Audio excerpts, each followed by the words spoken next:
الصحة أهم شيء, a phrase you hear everywhere in Lebanon, whether you're in the city or the suburbs. No matter what happens, people will tell you, قول الحمد لله صحتك منيحة. But for me, in that moment, health wasn't the most important thing. Maybe that's why I felt guilty for what I was feeling. Society teaches us that objects don't matter, and that كله بيرجع.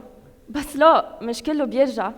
Yes, I might live in a different house now, but that house, my home, will never come back. Everyone had told me, Riwa, it's just a house. It's just a bunch of bricks and cement.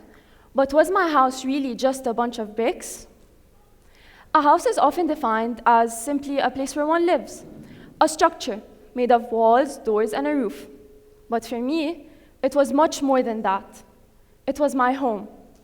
It was a shelter for my soul, a space where my identity was formed and where my memories were stored.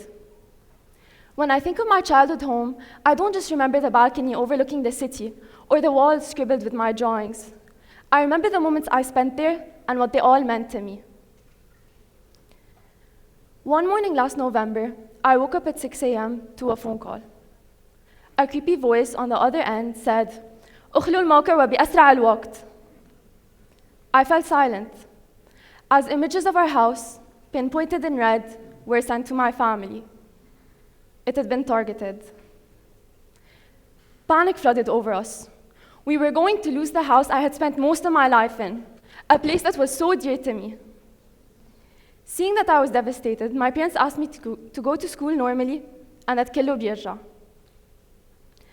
An hour later, as I was walking to school, I received the video.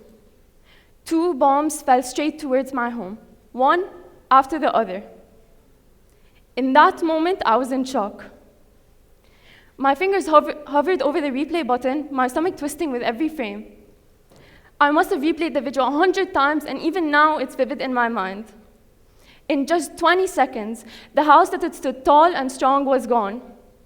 The hallway where I played with my brother, the magic window where I stood with my father, gone. Wiped out in an instant, just like that. My friends had asked me if I was okay. A lump built up in my throat as I began to cry uncontrollably. Even then, I felt like my feelings were invalid, like I didn't deserve to cry. It was just a house, a bunch of bricks and cement. Why was I crying so much?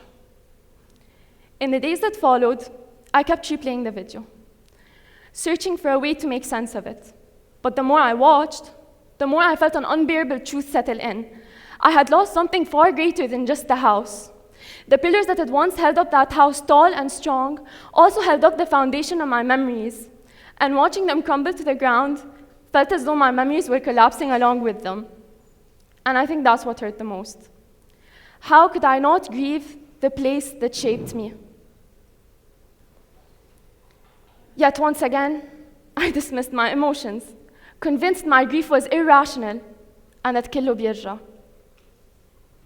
But the more I thought about it, the more I realized that my connection to that house, my home, went beyond its walls.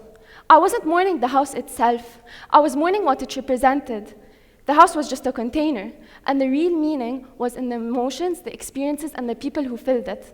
And it had felt like I had lost that. But in reality, those things will forever live within me. Its emotional presence continues to guide how I define comfort, belonging, and nostalgia.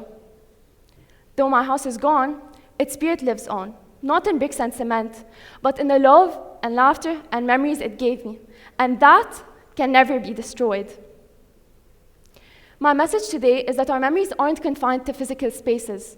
It's the connection we give those spaces, the meanings we create, that affects us. Thank you.